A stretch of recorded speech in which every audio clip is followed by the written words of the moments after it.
Rocket was channeling the sauce throughout much of the movie. Oh, man, totally. Okay, so... Building things and destroying things. Well, this only destroys things. Okay, leg. He built. Okay.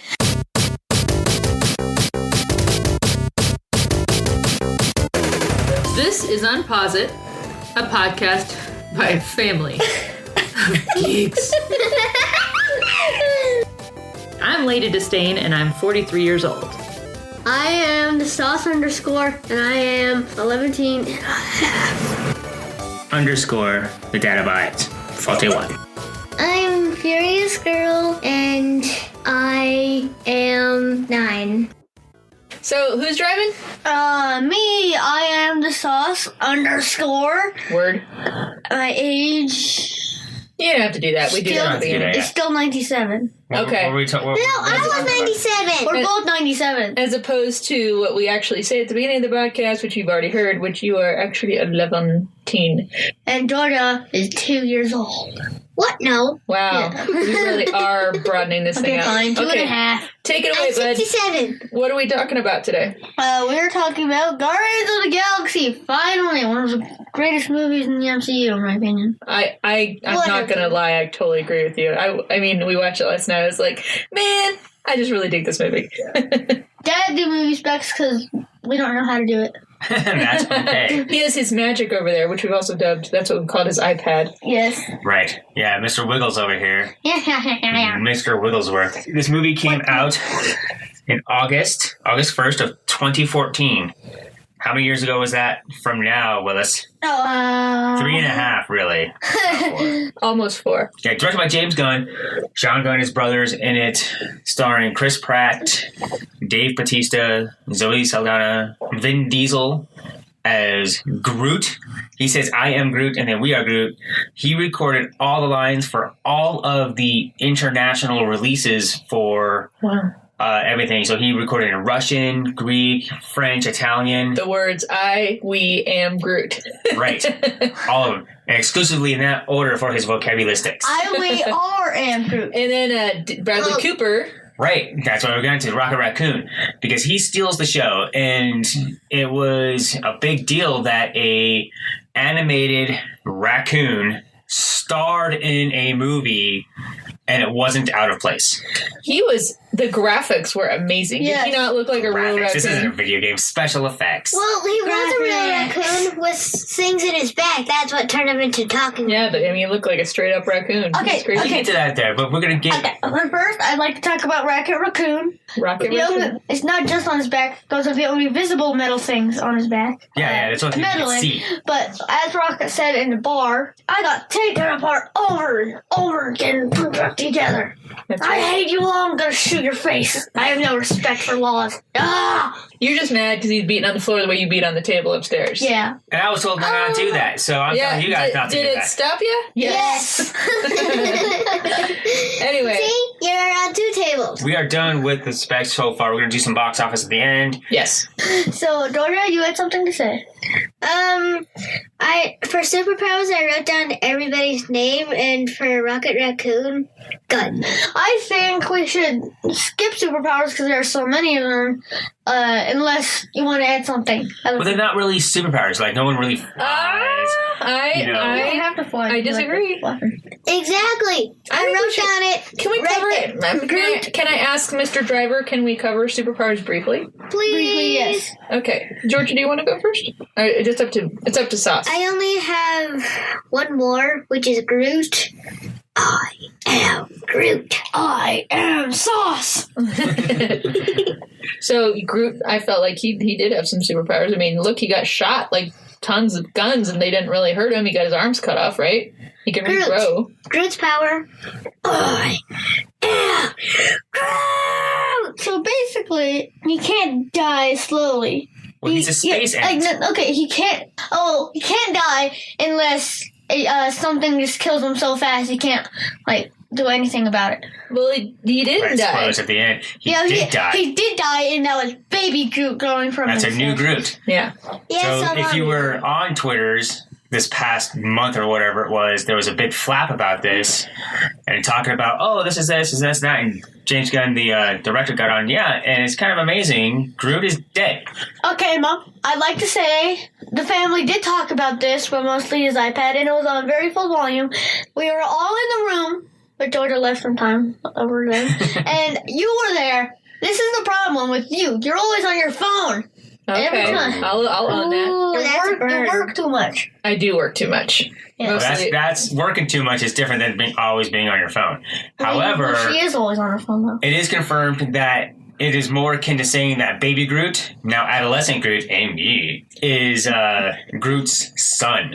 oh, okay, Groot- son of Groot. Groot, then, if he survives and then like just regrows, it reduces his impact at the end of that movie, which we'll get to. Groot sacrifices himself for the entire group. What We're if we, we're gonna say spoilers for new releases, which what we if did we, for Black what if Panther. we Yeah. do spoilers on Empire Strikes Back? Is that a spoiler? Yeah, no. We're going to Hey, say everybody. spoilers because we say spoilers. Darth Vader is Luke's father. Done. Darth Vader Can died. I bring up a superpower? I think you finished all yours, right? Well, I had more, but I only wanted to do Groot and Okay. I'll do Peter. Peter has a superpower which he doesn't even know why yet, and we really don't find out fully in this movie, but he's able to hold an infinity stone Without and not dying. die. And like even it looks like he probably would have died, except If he held on By for like himself. another 20 minutes. right, like or even another 20 minute. seconds, who knows? How Yeah, but he had help. But so he's got a superpower going on that we don't really know about until the sequel to this movie. But so yeah, I thought that was. And then Gamora, she's got kind of some superpowers because she's not fully. I mean, she's humanoid, but she is almost probably over half machine by this point, thanks to Thanos. Well, who knows how much machine she has enhancements because they say that, Rocket says that due to her enhancements, she'll Her survive in body space mods, for a yeah. little bit. But are those genetic enhancements or are they machine enhancements? Because Or are they just like natural enhancement for her species or something? something, yeah, we don't even really know. I do think there's some superpowers in play, as Furious Girl and I have just recounted. But I would also like to say that it's not really a superhero movie. This is in True. the MCU, but this isn't this isn't really an MCU movie. Had this movie failed, like just completely tanked, did not make the kind of money that it made, did not receive the critical warm embrace, of the critics, and just made, a ton of money, they could have just said, that's completely different, and But- not really continue with this one, and then all the Avengers stuff would have happened on Earth. But since it was such a big success, we are seeing Thanos, who was in this movie. We saw Thor Ragnarok, which is in space completely, right? Yep. A little bit of Earth, a little bit of New York. This is more like Star Wars. It's a sci-fi fantasy fun film. Yep. Not necessarily a superhero super story. Does that make sense? Because I'm trying to be a very alliterative there. Okay, so Apparently, a lot of alliteration. That's what I'm trying, right? put down superheroes. Okay. I don't care what you have. So weaknesses and vulnerabilities. Like We're talking about weaknesses, yes. Okay, weaknesses and vulnerabilities. I choose me. I didn't write anything, so I choose the Jadabites. I didn't write anything either because it's not really a superhero movie. They're all vulnerable, and you don't really see the vulnerabilities in one specific scene. It's more of a conglomeration of the story, which is how well it's done. It's like they all have, some issue. And Rocket, he's angry. He's alone. Drax has lost things. Those are vulnerabilities. They're all mortal. So it's not like we're talking superheroes. We're talking what their vulnerabilities are. Like Hulk is his anger. He's very vulnerable to that one. Superman has kryptonite. We're not really going to talk about those. And now, Dad, are you done? I am done. So now Dad chooses Mom. You I do? do, huh? Yes. I don't know that he does. Yes, he does. No. After my last Yeah. comment. He's choosing Mom. Yeah. But I am pretty the much. director, and I decide you chose Mom. Okay, go. and then I'll throw it to Furious Girl when I'm done. Hang on. I would say weaknesses and vulnerabilities. That's not easy for me to say. Peter's vulnerability is his mom. you see from the very beginning, and again, just this movie circles up so nicely, very emotional moments, and then it's totally hilarious, but then it's emotional again. But his mom, he will not leave the kiln without his Walkman that is his mom's last gift to him, and so he, stays behind to go get it back, which, could have thrown things off, but that seems to be a vulnerability. And then I would say the other big one is Drax. He has to have vengeance. They lose control, ownership of the orb because he, in his drunken, vengeful state, calls Ronin's whole forces to nowhere, and they almost all get killed and die and everything because he needed to execute his vengeance, and he almost dies had Groot not saved him. So, yeah, I would say those two have vulnerabilities. What do you think, Furious Girl? I'm just saying that Star-Lord actually isn't mortal, but that's in the next movie. Truth. He's more powerful than he knows. Right. Cha-cha. We'll Okay. see, though. Come back to us, Sauce. The Sauce got really pensive. He's like, dang, I'm really thinking through this stuff. Moving on to villains. Villains, I choose me. I would say I'm just going to name off villains. You guys can explain them. Ronan, Thanos, Ronan's forces, Loki. Loki's not in this movie. Okay, fine. Loki. All right, Sauce, I have a question for you. Okay. How many times have we seen the heroes all fighting each other? It's a super fanboy fan service. You want to see Batman fight Superman. You want to see Iron Man fight Captain America just to see who would win. You want to see Thor fight Hulk to see who's stronger, right? But they're on the same side, so they can't fight. So you have to create this plot device. We see them all fighting each other in this movie. Yep. No, we do. I mean, right? Yeah, they all are fighting. Well, particularly, I would say during the before Drax enters the picture, but they're all fighting over the orb at I would like to say that Rocket is the one who's fighting like the fightiest. He's the fightiest. He is kind of the fightiest. He's like, I want to shoot you all. That's a real word. Well, my question is, what do you think about that? What do you think about these movies thrown together where the heroes fight each other first? Furious Girl, answer the question. No. No, I have something for villains. Answer my question hold on first, a second. please. Answer Daddy's question. I forgot your question. About the heroes all fighting each other. They do fight all each other. But Yeah. Do you not think, though, I mean, the same thing, they use that same, I don't want to say gimmick, but maybe it is. That's what it feels. It feels very gimmicky. They did that in Avengers, how they needed the push. They needed to come together. They had to fight before. And let's be honest, I just say it. I mean, in human life, you do tend to get closer to someone once you can resolve a conflict together. Well, true. So, but we wanted to see in Avengers, we saw Captain America fight Thor somewhat, the hammer, bring the hammer down, and Iron Man fight Thor directly. Then we saw Thor fight Hulk, and then we saw later on movies, we saw Cap fight Iron Man because they were really facing off in that movie. Iron Man fighting Hulk when he's in a Hulk rage. Yeah, we saw the Hulkbuster suit. So we're seeing all the heroes fight each other, seeing everyone fight each other. And I think it does get a little gimmicky. And in this one, it felt a little old. It was funny. It was a fun scene at the very beginning. Yeah. It just felt like it was just kind of stuffed in there. Can I ask, what does this have to do with villains? Because the heroes were fighting each other instead of the villains. So basically, it has nothing to do with the villains. All right, Furious Okay, Girl, Georgia, you point? can finally go. So, for villains, the Nova Corps is evil for a little while. Well, they're For our heroes, yeah. They think they're good. Yeah. And so is Gamora. Mm-hmm. And Gamora's sister Nebula. is fully evil. Don't you And think the about that? Ravengers are a little bit. Yeah, the Ravagers. Oh, that's a good point, because the Ravagers, you get the sense they're evil, and I don't know that they ever. They basically just all kind of team up at different points. They're space pirates. Yeah, Really. They are. So we're done with villains.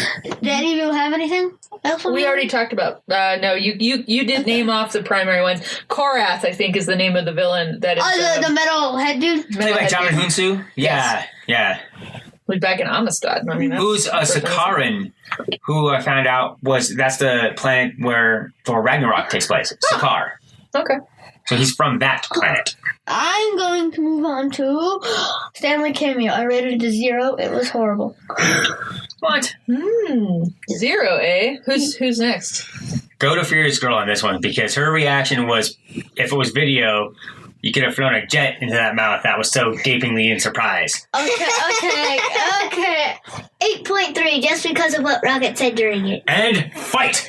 Say why it was 0. Yeah. Okay, it was 0 because it was horrible. That's all you need But to know. why? Okay. I need more. Okay, so Stanley cameo was horrible because Stan Lee actually did nothing good, and even Rocket's like talking about it couldn't make it any better. Oh, he was making fun of everybody but Rocket was wrong. So like, oh, this hairstyle, this kid, he can't even walk. Don't help these kids. He was being on the complete wrong side of everything on that one. First girl. Huh? Why did you give it a higher rating? I said because of Rocket's comments. He didn't like the insulting comments. She liked the insulting comments. I think that's fair. I just wanted to find out why. I thought it was a good cameo because he didn't even say anything, and it was still, you knew who it was. Right? It's obvious. I really liked it because, I mean, I don't need Stan Lee to say anything. Right. I know. I just like, hey, there's Stan Lee. And, he's like, you're married, you pervert, and whatever. And it's like, haha, that was funny. And we moved on. It was quick. It was a blip. It was an obligatory Stan Lee cameo. I thought it was fine. So I'm probably going to give it like a 10 out of 10. I'm not sure I'm going to give it a number rating, but I liked it. I just saw a new one. It's 3-1. You can't. You're not old enough. Darn it. So what is next? Yes, favorite scenes. I'm going first. Yeah, Good. yeah. Do it. So, one of my favorite scenes lines is Rocket's like, or if you want to blow up moons. And Gamora's like, no one's going to be blowing up moons. Rocket just sits there and is like, you just want to suck the fun out of everything. So, in the prison, Rocket's like, I need that guy's prosthetic leg. Yay! And once he got it, And his eyeball. and Star-Lord Peter hands Rocket the leg, and he's like, I don't need that. I don't need that leg. I was only joking. Peter's Is like, that- oh, was it what? funny? 1,000? No, it was 30,000 units. 30,000 units. 30,000. units. And then Rocket's like, it was funny. What did he look like hobbling around? It's like, and at the collector, when they're at the collector, Peter shows the collector the orb. Then boom, drops it. Which actually picks it back up real quick, and then holds it up again. Which felt very, again, real and funny. Like, yeah. It actually is real. Yeah. Right. That Okay, happened. so another one of my favorite scenes, I'm calling it I Am Hulk Groot. Oh, but he is it the one where he skewered all the things? Yeah, so it's the one where his one arm extends at an extremely fast rate, faster than I've seen him extend before, and just blast through these guys' chests. Yeah. So swinging them around like crazy, killing everyone. He killed like 20 dudes. Yeah, and then when he's done with everyone that wasn't on his arm, then he just started the ones on his arm, just boom, boom, boom, boom, boom, on all the walls. Dun, dun, dun, dun, dun. Oh my god. And the last one, which probably everyone has written down, is when this dude who wanted the orb from Peter. Oh, the broker guy. Yeah, the broker, Yondu. Yeah. Let him do it. Yeah, I didn't write it down. well, the broker. Wow. Well, the broker is trying to talk. Yondu be like, I think you should do that anytime Dad interrupts you.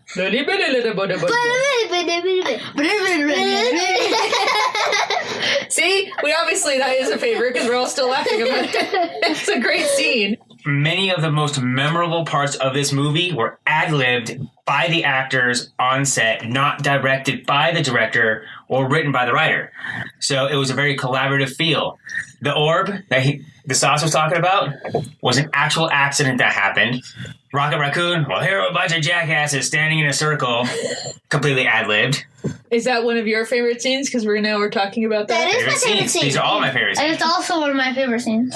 Right. Guy laughing, Sean Gunn, his second in command, laughing in the background because he lost it on set and he couldn't keep it in, but they kept it into the movie That was there. great. It added so much. The Jackson Pollock thing, also ad-libbed. There's a lot of cussing in this movie for a Marvel Disney movie. There is. It's But they good. wouldn't let Stan Lee, talking about Stan Lee cameo, be in the collector's box flipping off the collector. That was the original Stan Lee cameo idea. So Disney says yes to some things, no to other things. Weird. I prefer the way they did it, though, where he's not in there, because what we see in Guardians of the Galaxy Volume 2. Right. Eeny, meeny, miny, mom. Okay. I really liked in the Collector's realm in, what's his name, Taval? I liked how he gives the origin of the Infinity Stones. That was the first, I feel like, full explanation we got of what they were. There were 6 singularities. Right. You know, they give tremendous power. At one point, a group was able to harness the power, but only for a bit, which, you know, then that translates to later what we see once Ronan Bit of hits the foreshadowing, surface. right? Yeah, but I really like that. I love that kind of exposition where I feel like that's a first full exposition we've gotten of the Infinity Stones. And I would like to point out Yep.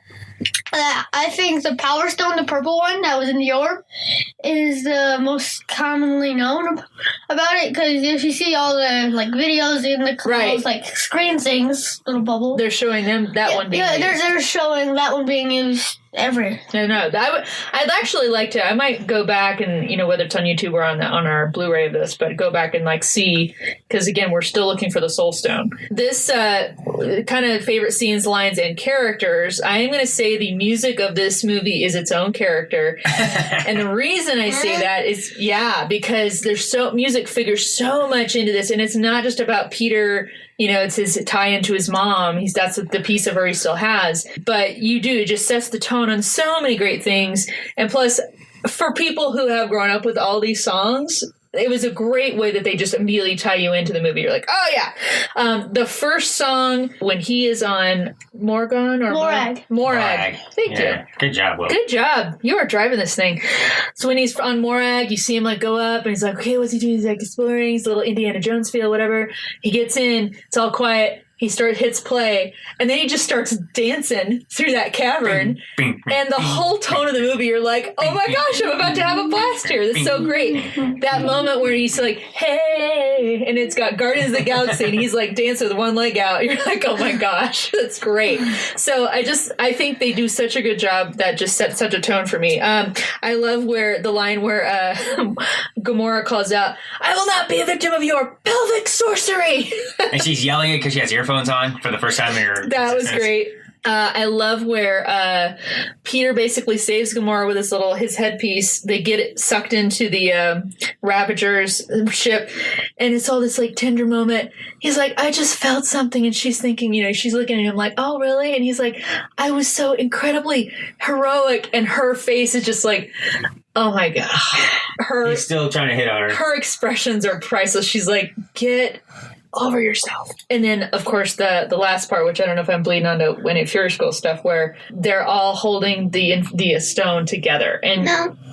I love that part. They do that so well, the build up where Peter's holding it, about to fall apart. Gamora joins, still about to break. Drax joins in, about to break. And then finally you get Rocket, who's holding the group piece, but they all are now holding the stone together. And then the way the music shifts, and they're like, dang, they're all holding it together. And he's like, how are you mortal? How? And he's like, you said it yourself, we're the Guardians of the Galaxy.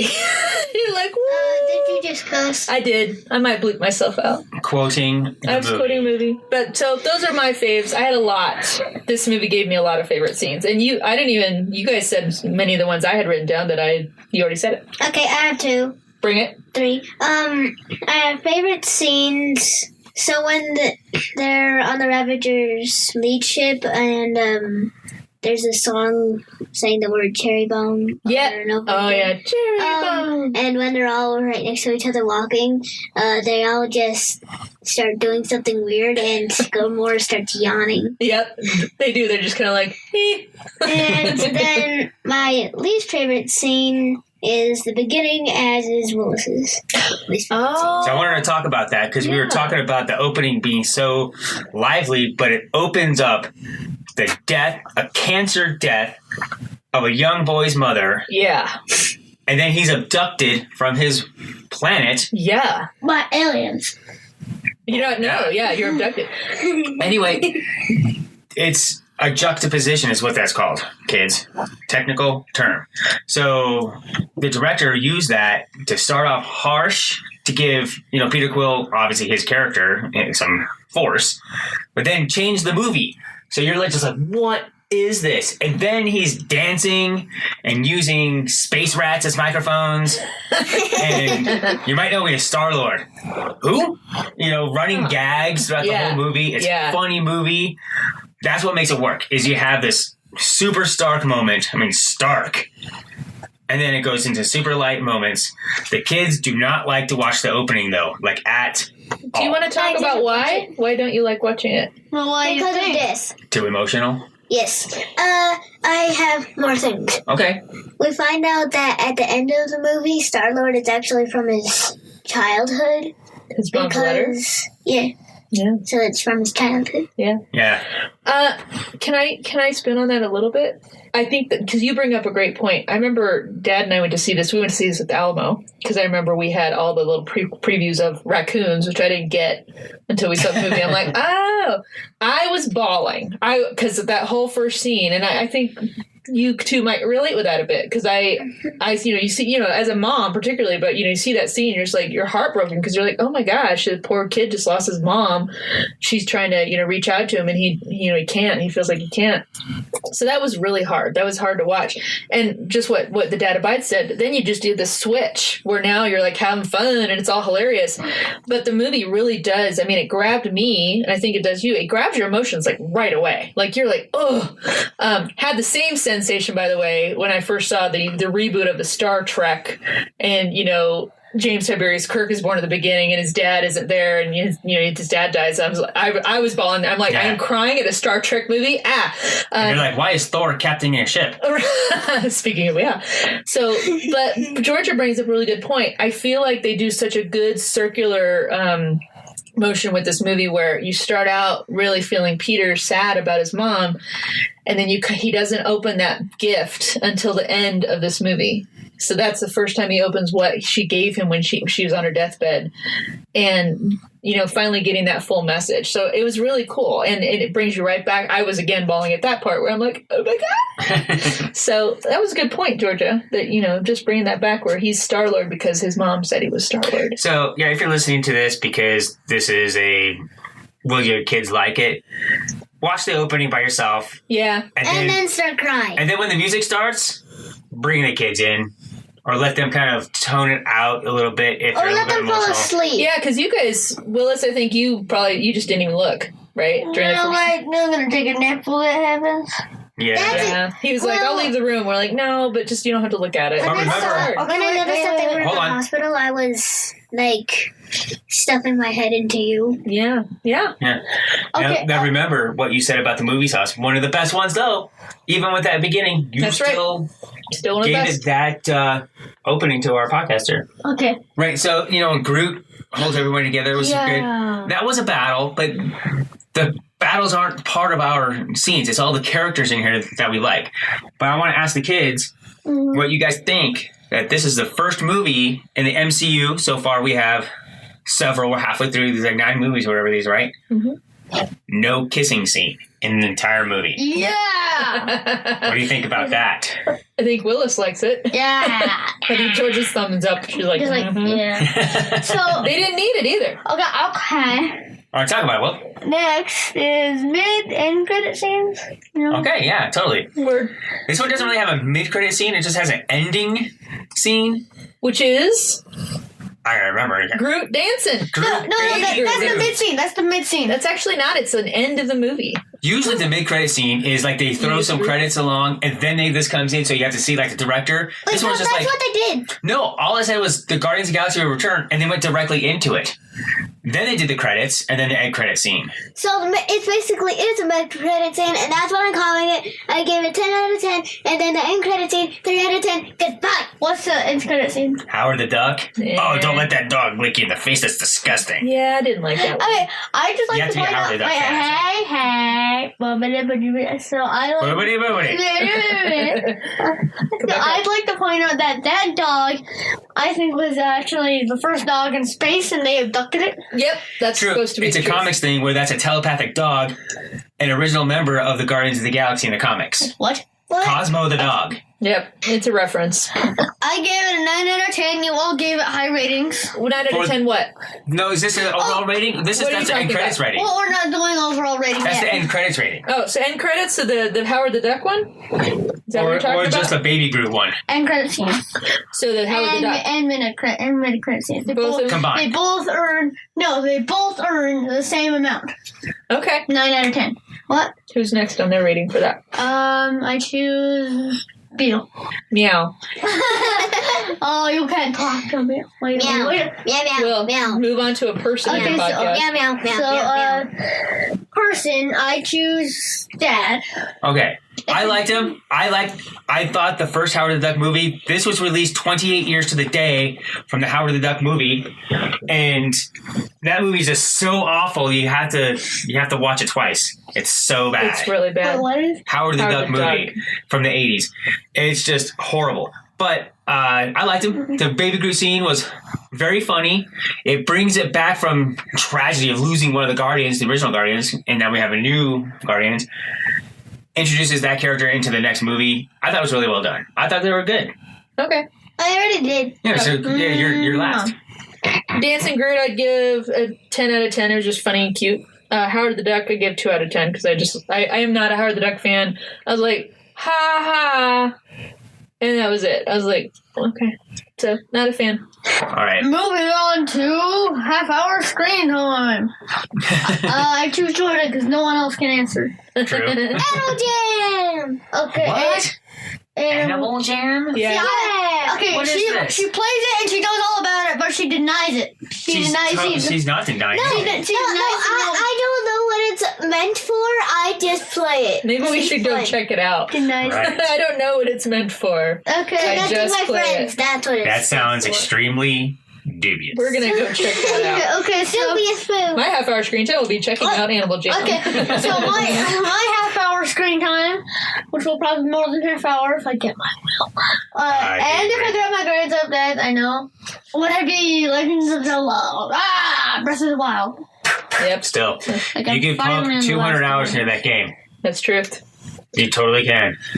All right. 200 hours. Okay, now moving on to overall rating, and I'll leave the adults to do box office after that. Okay. And then we run away. Yeah, so overall rating, so I rate it 9.7 out of 10 little ugly rat things. Oh, From- like that we're in the from like. work.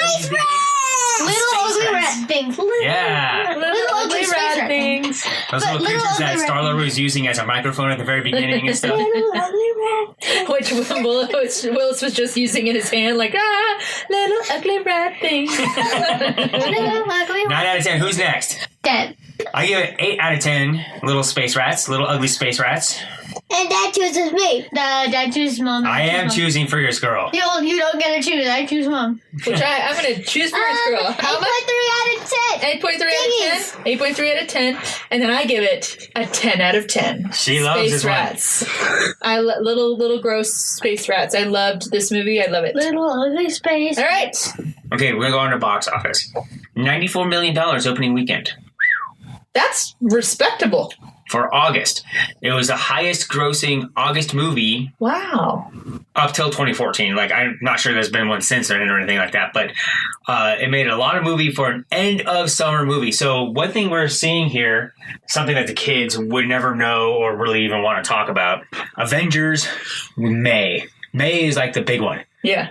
So Star Wars owned May. It was always May until Force Awakens came out because they had to push it back because of some special effects or something, you know. So technically now it's going to open in April because they moved the Right. opening up. They moved it to April, which makes the date and time, whatever, day and date, the same across the globe. So people in UK aren't going to see it and spoil it for everyone else because Well, it's social media. The media of socials, yes. Because you always see it coming. Okay, Mandarin. Deadpool, which isn't an MCU one, destroyed February Yes, You know. it did. and was the highest grossing R-rated movie until like Logan, I think. Yeah, Also destroying different movies, right? you know? So we're seeing the box office landscape change as far as what movies go. We're also seeing movies change. Mm-hmm. These are gigantic budgeted movies. $200 million just for budget, plus marketing, Mm-hmm. and it's got to make so much money to make its money back. It's making its money back. Yeah. But the reason we talk about box office is to see what's coming on. It only made slightly less than Guardians of the Galaxy Volume 2 domestically. So it was $333 million in its 90-day run, wherever it is. 440, for the rest of the world, 773 total. Wow, that's wow. It's $750 million. Yes. Nothing to sneeze at. However, the opening weekend for Guardians of the Galaxy Volume 2, which we'll talk about then as well, was $146 million. Right? Wow. I remember talking about living through the era of the Tim Burton Batman. Amazing, right? Oh, this made $100 million. Yeah. In its entire run, you're just like, this is an amazing, gigantic hit. Here we are, I know. And Black Panther just made $200 million. I know. The fifth movie to make over $200 million. We're probably going to see, to be going forward, Black Panther is the new Iron Man. So it was Robert Downey Jr. He was kind of the one that stuck it because he was the starter, and it was Chris Evans, Captain America, those two together kind of running the MCU, if you will. Yeah. Driving forces, their characters, let alone not even just the actors, but just those characters. It's probably going to be Black Panther going forward a bit. Yeah, I agree with that. As long as that the next movie, or the next iteration of Black Panther isn't trite, I think. Right. Because he's definitely in Infinity War. We've seen the trailers. Get this man a shield. Well, yeah, I mean, it could replace Tony in all aspects of saying, hey, he's got, not only has the power, he's got the tech, he's got the finances. Right. Yeah. Right. So the Avengers could be stationed in Wakanda. Wakanda's responsible for breaking up the Avengers somewhat. Right. They were leading that initiative in, we're going to talk about that when we get to Civil War. The Accord. Right. The Sokovia Accords. The king of Wakanda, T'Chaka, was spearheading that whole movement. Right. But we'll get to there. And for those of you who've you've already listened to it or are going to maybe listen to these in order, we did talk about that a bit, about the difference between T'Challa and his dad. Right. Yeah. Next movie is it Ant-Man? It's Ant-Man. Yay! Which is still fun. Not one of my faves, but it's a fun movie, and it's Paul Rudd. I'm not going to not like Paul Rudd. We're going to put the spoiler alert ding here. It's going to get a higher rating than this one. I gave this one an 8 out of 10. My rating for Ant-Man will be much higher. There's only 2 points. I can't wait for the Ant-Man and the Wasp. That's all I'm saying. Right. Ant-Man and the Wasp coming. But I preferred Ant-Man over Guardians of the Galaxy. Obviously, an 8 out of 10 is a loved Guardians of the Galaxy. Yeah. But really loved Ant-Man. I like it a lot better. Because Baskin Robbins. Well, let's find out, bro. Michael Pena. We're getting into this. We're going to watch Ant-Man. Is amazingly cool, but having a raccoon do well, and the special effects and the computer technology. So this is all being led by what the sauce likes to say, science. The technology of the computers and Pixar. If Pixar hadn't happened, these things can't be made on the screen. I'm glad you brought that up, because while you were just talking about how all these movies, they're just smashing all these records. Everyone's going to see them. All this income and all the revenue. I was just thinking through that as you mentioned it, because it feels to me like these feel a lot like Pixar movies have filled this need for a family movie where it's as entertaining for the adults as it is for the children, because they're able to make it entertaining for kids, but also appeal to adults' more mature entertainment needs without totally offending and alienating the children. So, which a lot of this is what a lot of stuff we want to cover here on this podcast. Obviously, we are going to cover more intense, darker, non-kid friendly things. But these movies we're talking about in the whole Marvel lineup to Infinity War are very much that. And I do wonder, I think Pixar really tapped into that, saying, hey, you can make a kid movie that the adults also enjoy and vice versa. And Here we are. Marvel was like, why, yes, we can. Let's do that. If you guys have suggestions for things you want us to tackle, because also Comic-Con is coming up in the summer, and we are going to be at Denver Comic-Con. We may even have a panel there. We are working on that. We're going to try. So if you guys have suggestions of things you want us to cover, you can email us, podcast@unposit.com, or mail us, P.O. Box 1343, Englewood, Colorado. It's Englewood with an E, Englewood, Colorado, 80150. But yeah, just let us know what you guys want us to cover, and let us know how we're doing too, because we'd like to hear that as well. Send us a letter, particularly if you're a kid. I mean, we love that. And maybe we'll read your letter over the podcast and say thanks for writing in, and you get a little shout out. Awesome.